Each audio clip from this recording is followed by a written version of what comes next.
Welcome, this is Professor Ridge and today's lesson 2.7, linear inequalities and absolute value inequalities.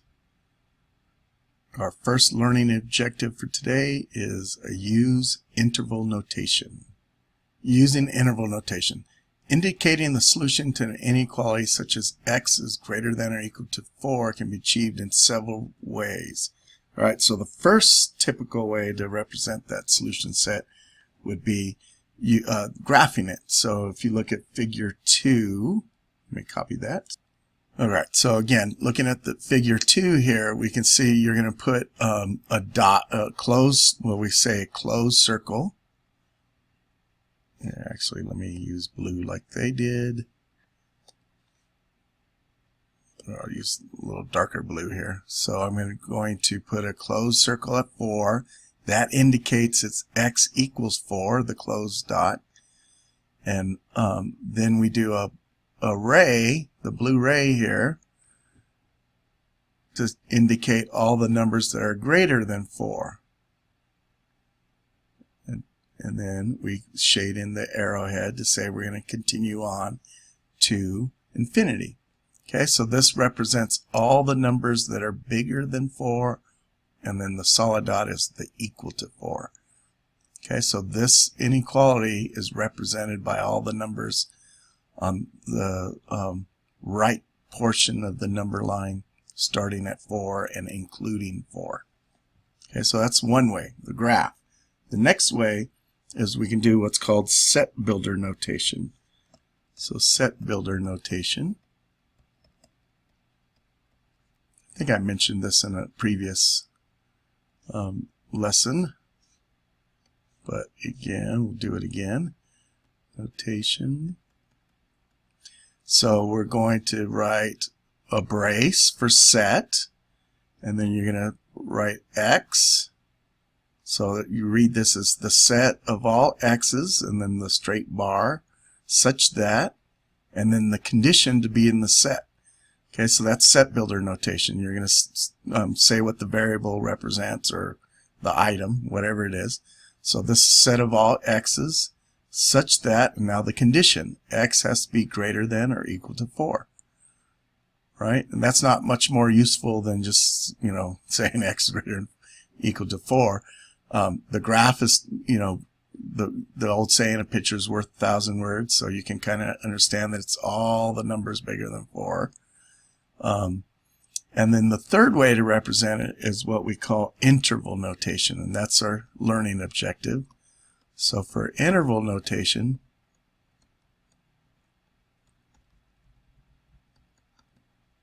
so we're going to write, so basically interval notation uses brackets or parentheses.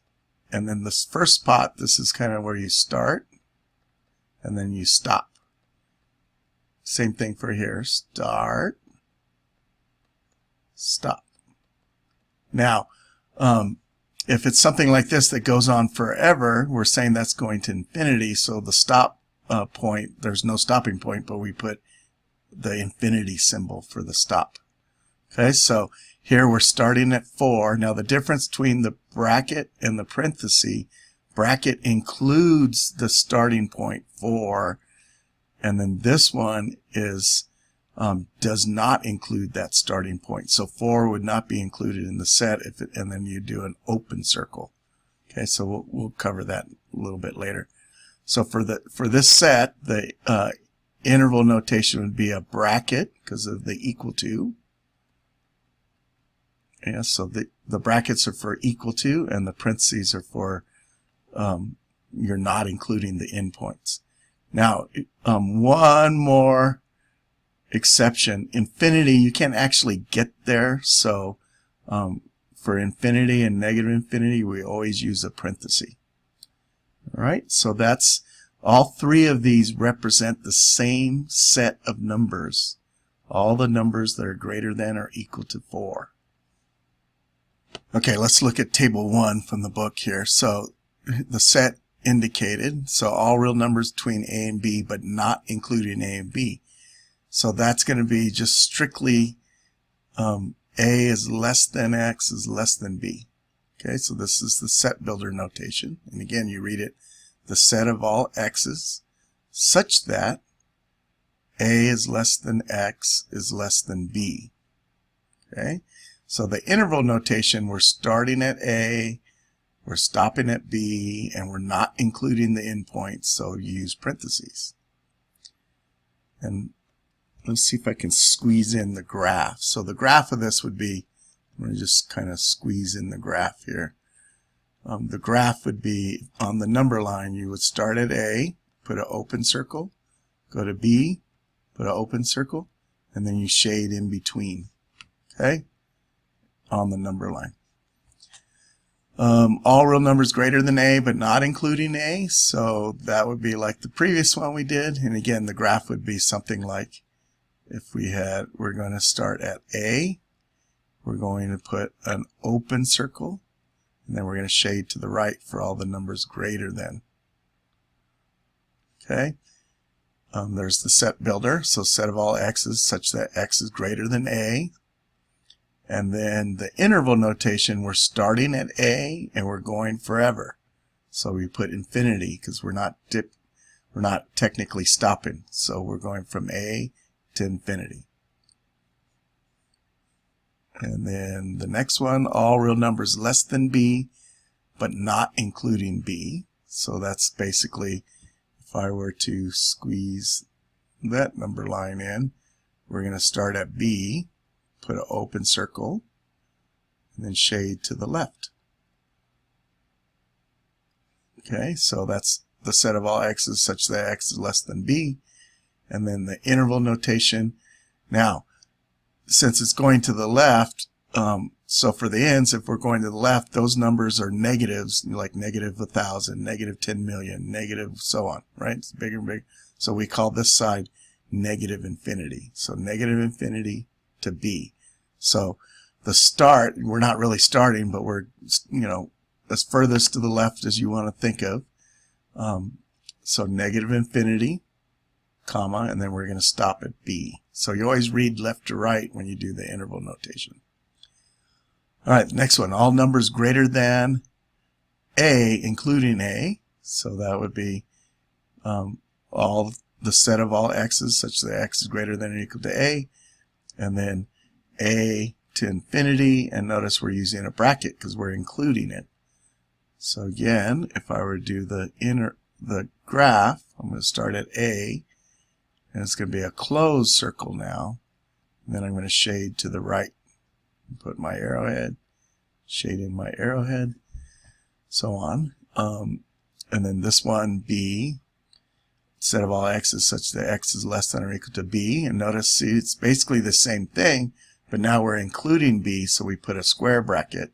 This one has a parenthesis. So again, the math terminology for when you're including endpoint, we say closed. So that's closed.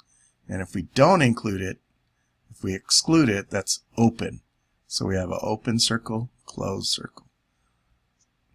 Okay. So on. I'm not going to do the graphs for the rest of these. Hopefully you got the idea. And you can read through the rest of these. Let's see if there's any.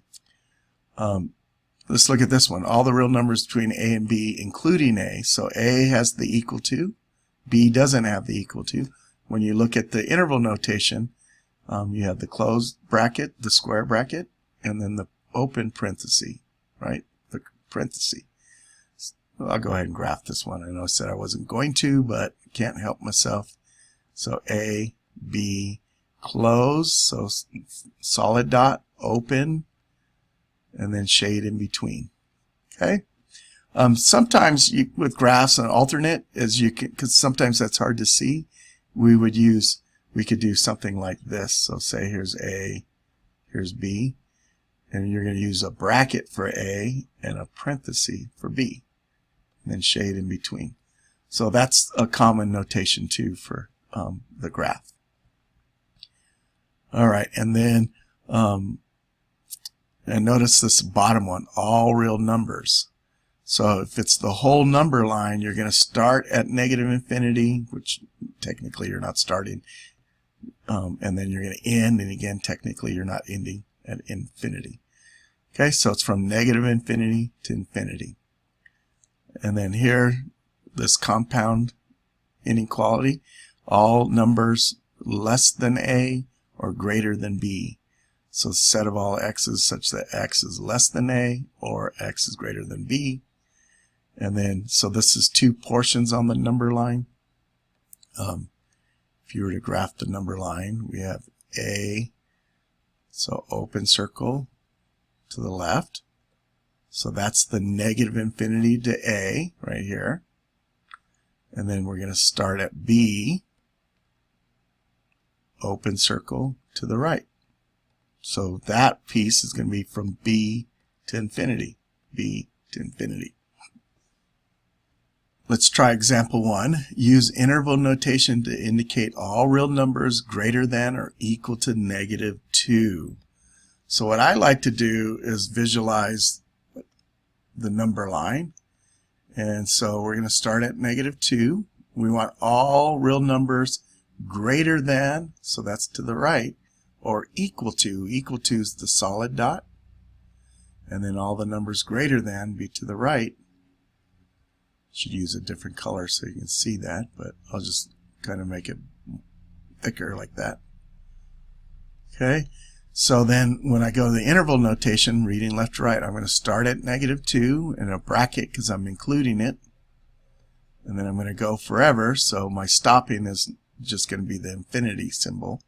And for infinity, it's always a parenthesis. And same thing for negative infinity, always a parenthesis.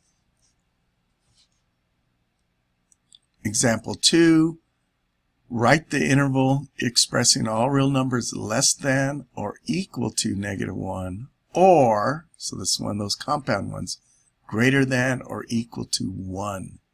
So we have a compound statement. Let's see if we think about our number lines. So we got negative 1, 1.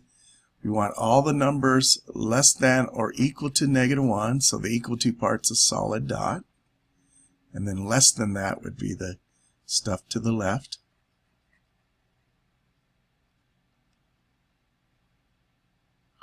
And then, or greater than or equal to 1. So the equal to is solid dot at 1. And then to the right, greater than. So then for our interval notation, we have two pieces. We're going to do, for the first piece, we're going to start at negative infinity. We're going to stop at negative 1. We're including it. Does this book use the union symbol, or do they write or? Let me look. Okay. So the union symbol means or. So it's just a U.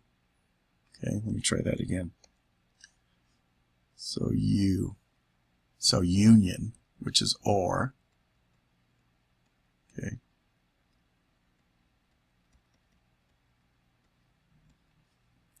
And then, so we have this piece or this piece. So now we're going to do the right piece. So we're starting at 1. And then we're going forever. So that's to infinity. And then remember, infinity, negative infinity always gets parentheses. Okay, and it's simple as that. So that's our interval notation.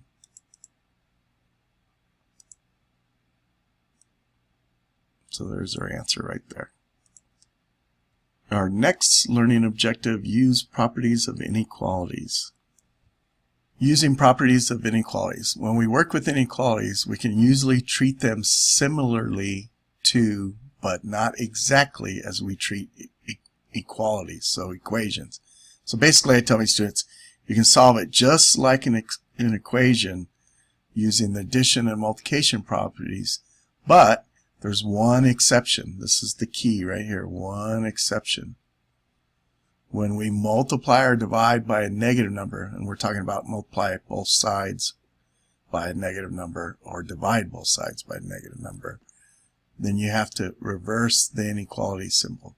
Okay? So if you multiply or divide by a negative number, you have to switch the inequality sign. So you can see here, if A, let's see, if A is less than B, then A plus C is less than B plus C. So you can just add that to both sides. Multiplication. Okay, how come they didn't list the, if A is less than B? Oh, here's the thing. So if we multiply, or multiplication covers both multiplication and division, because division is multiplying by the reciprocal. Okay, so this covers multiplication and division. So if A is less than B and C is a positive number, then you can multiply both sides by C, and you leave the inequality alone. But if C is negative, see, this is less than 0, C is negative, you have to flip the inequality sign. Okay, and then there's these properties basically work for all the other inequalities. Okay, so the thing to remember is if you multiply or divide by a negative number, you have to flip the inequality sign, or switch, or reverse, whatever word works best for you. Example 3, illustrate the addition property for inequalities by solving each of the following. Okay, so for A, we want to, again, just think of it like an equation. What you do to one side, do the other, with that one exception, right? We'll get to that in a minute. So if it's addition, I can add 15 to both sides and not worry about doing anything to the inequality. So the minus 15 plus 15 cancel, and we just get x. 4 plus 15 is 19. So our solution set is the set of all x's such that x is less than 19. Or, if we want to write it in interval notation, think about the graph. We're going to start at negative infinity, and then we're going to go up to 19, but we're not including 19.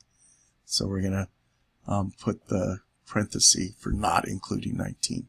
And if you graph, you put an open circle at 19 and shade to the left. All right, B. So let's look at B. 6 is greater than or equal to x minus 1. So I'm just going to add 1 to both sides. 7 is greater than or equal to x. Now here's another property we need to learn. If A is less than B, then B is greater than A. So if you switch the sides, you have to flip the inequality. The bigger number is the bigger number. The smaller number is the smaller number. So if A is smaller than B, B is bigger than A, right? So typically when we write our answer in the set builder notation, you want the x on the left side. So then you got to flip the inequality.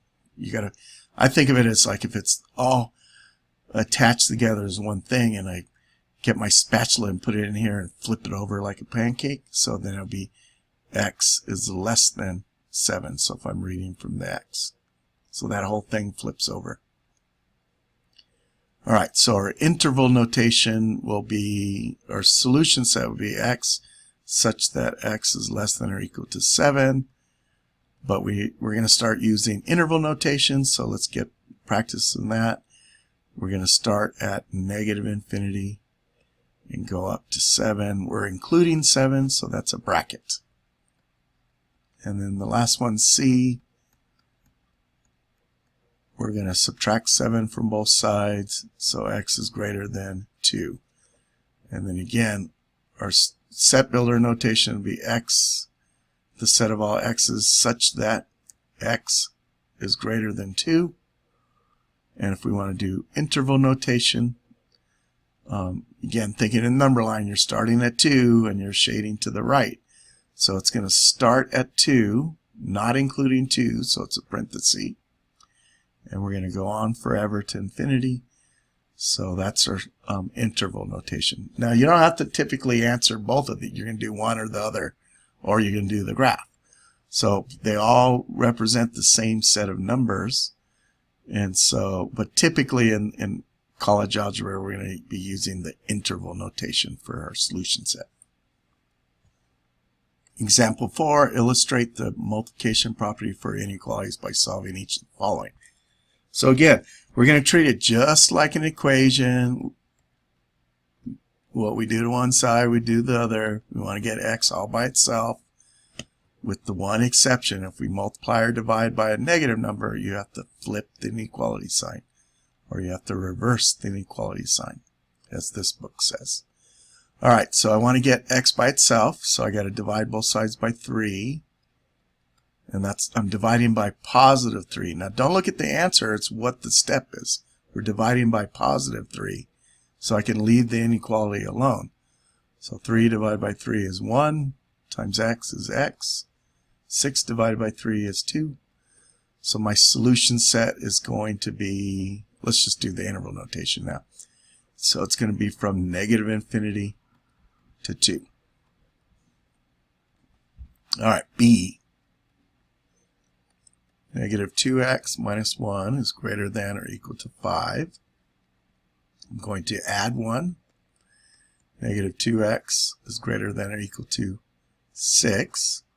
Now I'm going to divide by, so here I'm going to write this as a, I'm dividing by negative 2. So I'm going to put a little asterisk here. So this has to get flipped. So it's not the answer, it's the step, right? So regardless if the answer is positive or negative here, the step that I'm doing, I'm dividing by a negative 2, and that's when you flip the inequality. So here the negative 2's cancel, we get x. 6 divided by negative 2 is negative 3. So again, if I think about the graph, I'm going to put a closed circle at negative 3, and then I'm going to shade to the left. So my interval notation be negative infinity to negative 3, and the equal to would be a bracket. And that's it. All right, let's look at C. So on this one, I'm going to subtract 5 from both sides. So we get negative x is greater than 5. Okay, and then again, I'm going to divide by a negative 1 because I want to get x by itself. And again, I'm dividing by a negative, right? So I got to flip that inequality sign. Negative divided by negative is positive x.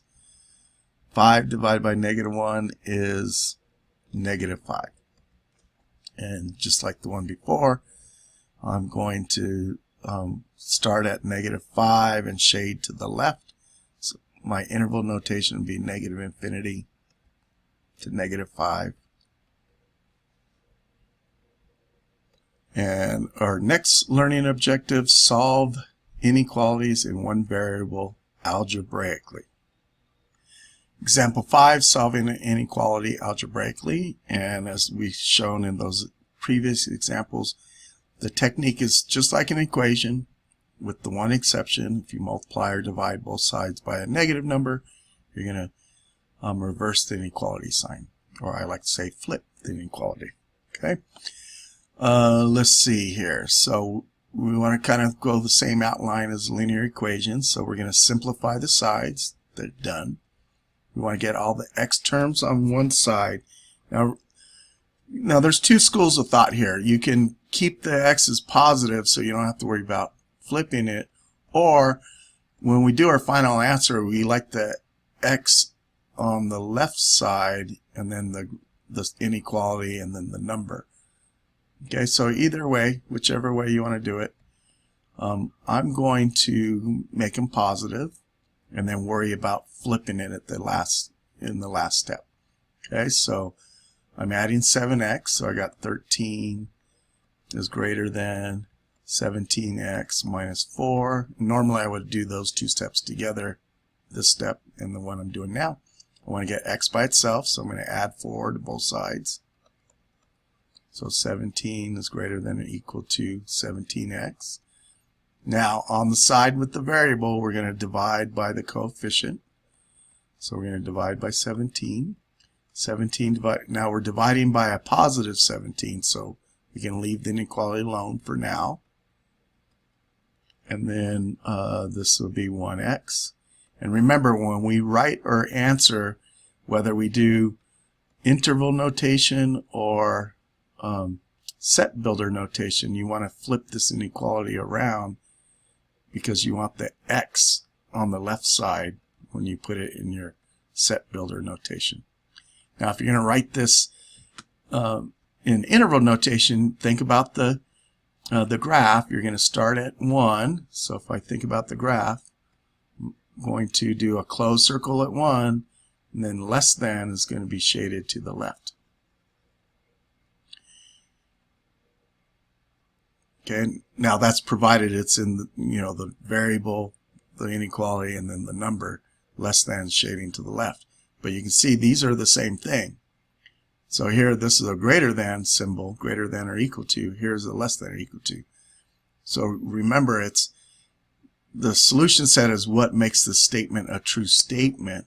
So you can see if x was 5 over here, say over here is 5, 1 is greater than 5, that's false. So 5 is not on the solution side. The numbers over here are on the solution side. So like if x is 0, so let's say we're here, x is 0, 1 is greater than 0, that's true. So you can see this is the side that's being shaded. Okay?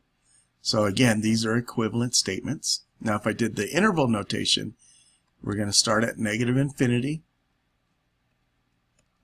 And again, you don't need to write both of these answers. Just you can do the graph, you can do the set builder notation, or the interval notation. But again, just to kind of reiterate, typically in college algebra, we like to write it in interval notation. So this is the important one. Example 6, solving an inequality with fractions. Okay, and here we want to write the answer in interval notation. Alright, so the technique then, again, is just like with equations. Let's simplify this by getting rid of fractions. So what's the LCD for 4, 8, and 3? 4, 8, and 3. So I like to look at the factors. So my LCD, I got 2 2s, 3 2s, 0 2s. So I need 3 2s. And then I need a 3. So that's going to be 24. So I'm going to multiply everything by 24.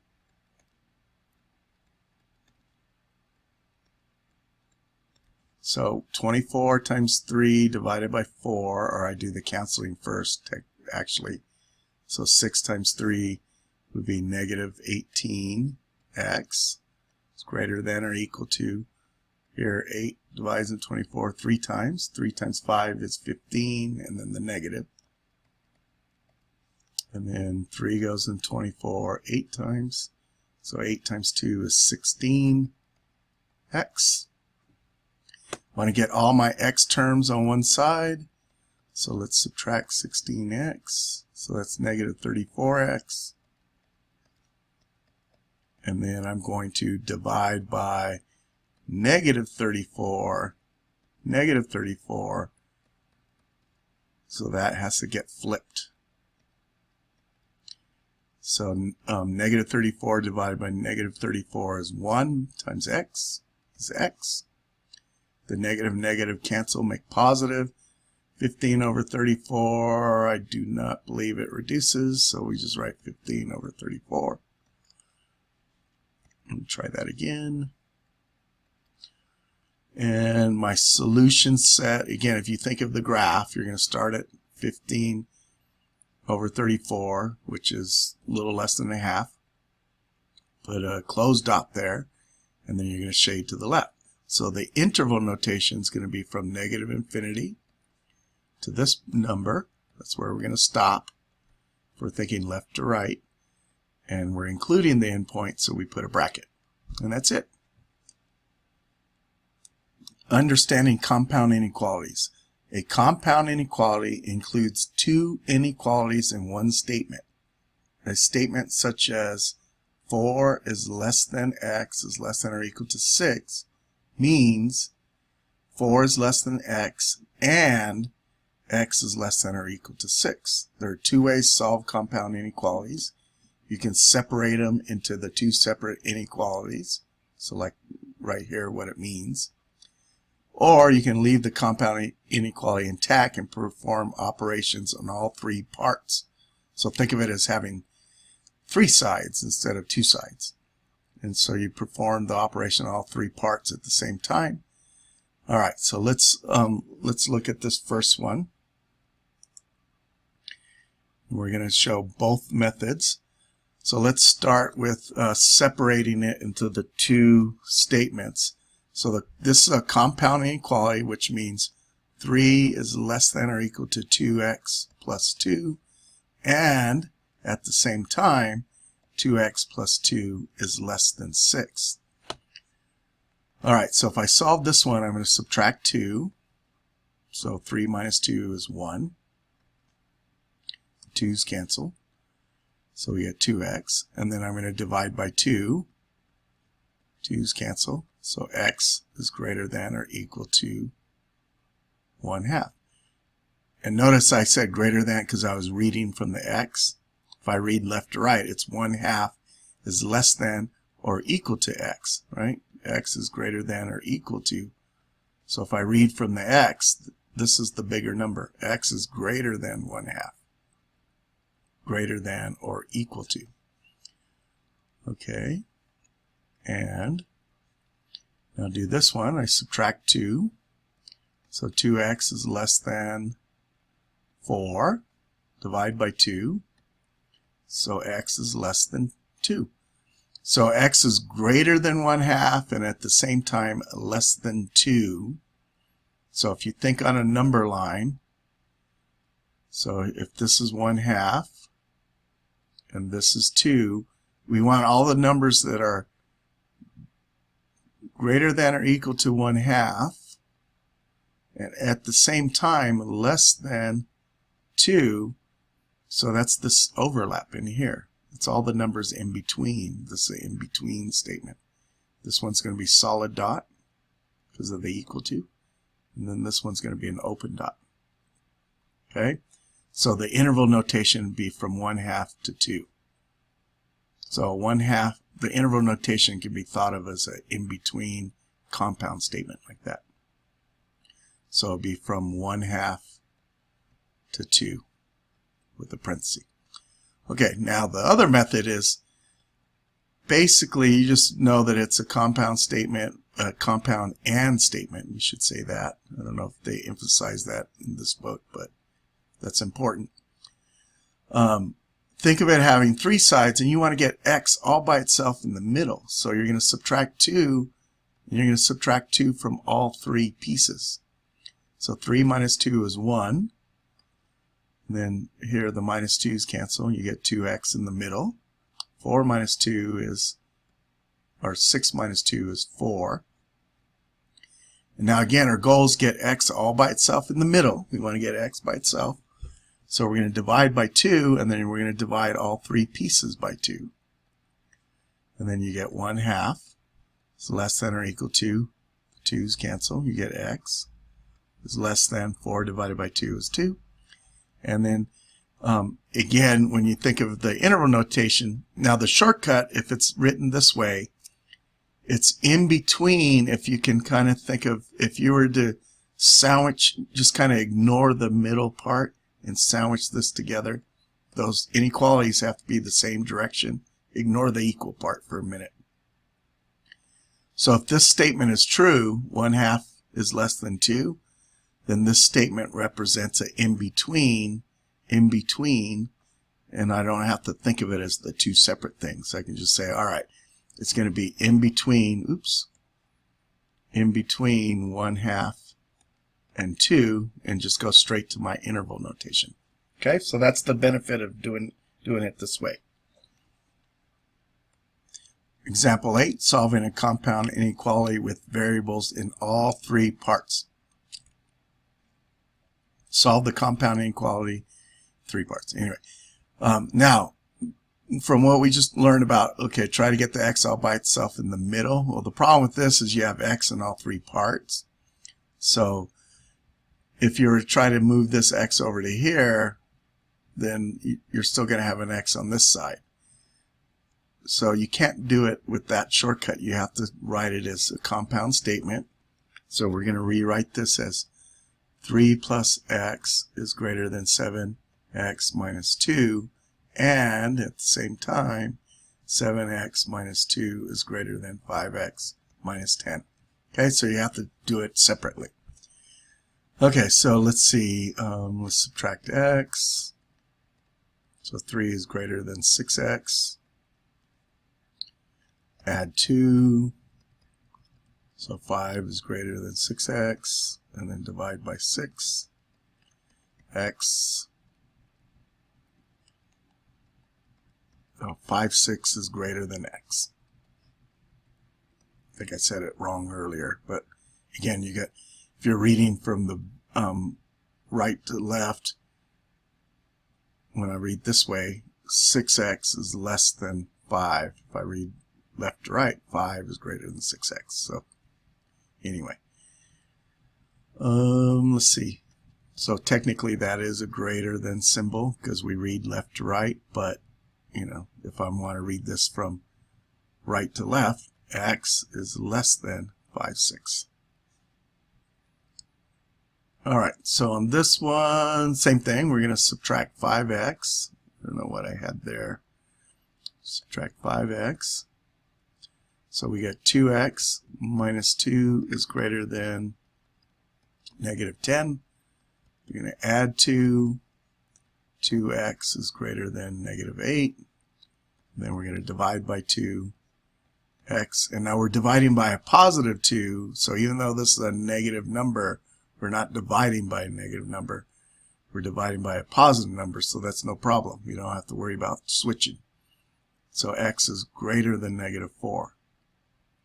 And if we sandwich this together, 5, 6 is greater than x, which is greater than negative 4. If we flip that all the way around, the whole thing, it's negative 4 is less than x is less than 5, 6. And that's the way we're going to, so the negative 4 is less than the 5, 6. So that's going to be our in between.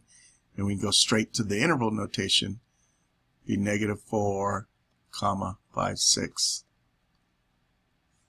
And that's our final answer there. Our final learning objective, solve absolute value inequalities. Solving absolute value inequalities. For an algebraic expression x and k greater than 0, so k is just a real number, bigger than 0, x is an algebraic expression, so it could be just x, or it could be like 2x plus 5 or whatever. Okay, an absolute value inequality is an inequality of the form, so we have absolute value of x is less than k. Remember, k is positive. So this kind of, if you have this statement, you're going to convert it to this inequality.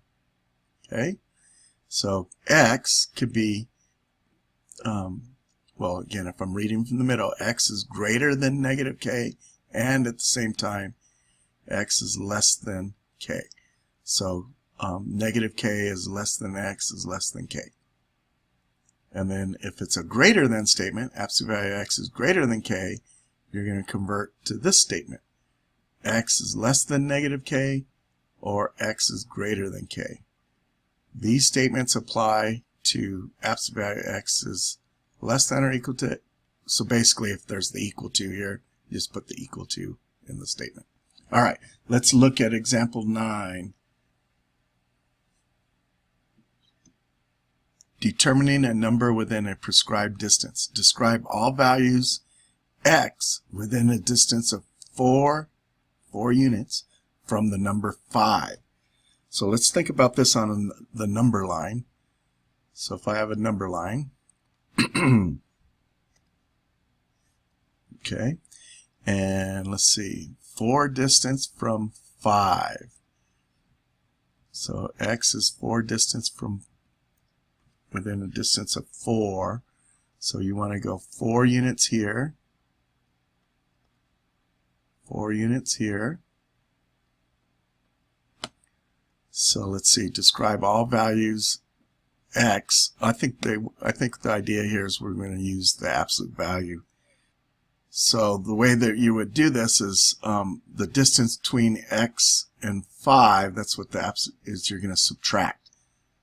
Right? So you do x minus 5, that's the distance between some number x and 5, and we want it to be less than 4. So we're going to use the absolute value like this.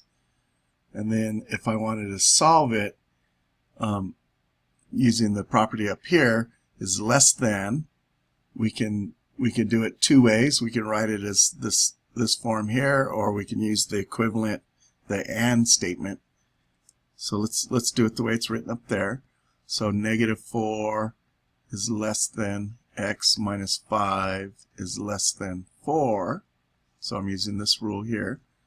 Absolute value of x is less than k. And again, this x here is an expression involving x. So we got x minus 5. So that goes in the middle. We sandwich it between two less than symbols. And then we do -k and k. So -4 and 4.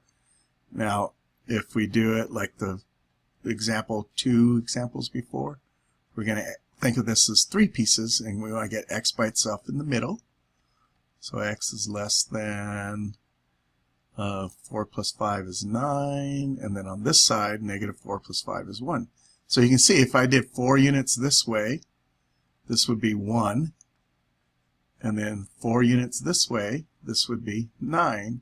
And we're saying that if you want to be less than 4 units away, you have to be somewhere in this portion of the number line, which can be represented by the interval notation. Oh, we don't have the equal to, so we need open circles. So that would be from 1 to 9. Okay? Example 10, solve the absolute value of x minus 1 is less than or equal to 3. So remember, a less than symbol, the way I think of it again, is I think of it as, let's go back to the previous slide here. So if it's less than, that's the in-between.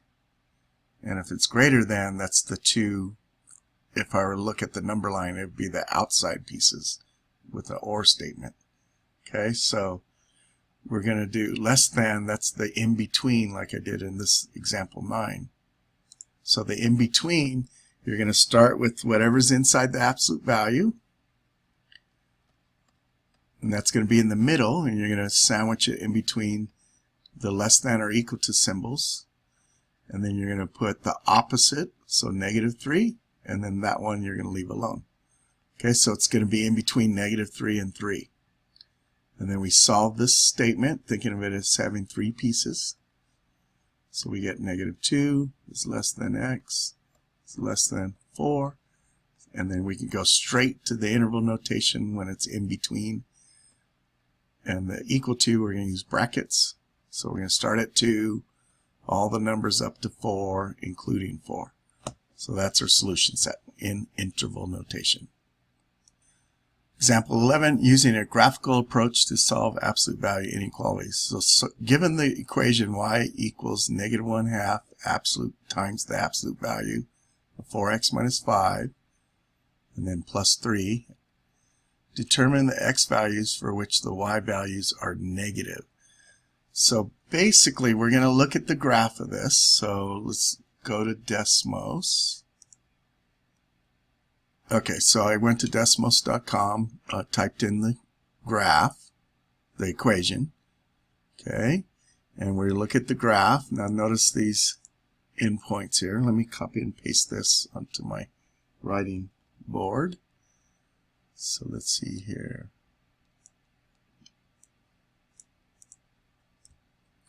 Okay, so now we want to determine the x values for which the y values are negative.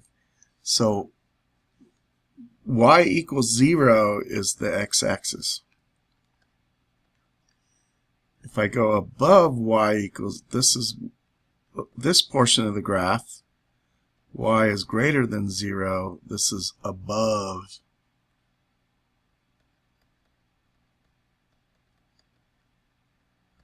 the x-axis. And then below the x-axis, that's y is less than 0, right? The y, so for instance, if I'm right here, the y value is -2. So if y is -2, that's less than 0, right? So anything below the x-axis, the y value is negative, or the y value is less than 0 below the x-axis. Okay, so what do we want? We want the x values for which the y values are negative. So the portion that's below the x-axis, let's change this to blue. So see, this portion is below. And so if I were to put this dot here, the x value is this one here. So basically we want this on the x-axis, all these x numbers, right? If you go down to the graph, it's going to be below the x-axis. All these x numbers, those are above. See, this portion's above the x-axis. And then the dot where they intersect, that's equal to 0. So we want, so basically we're going to put open circles there because it just says y values are negative, not 0. So we want, if I said, okay, we want the y values to be negative,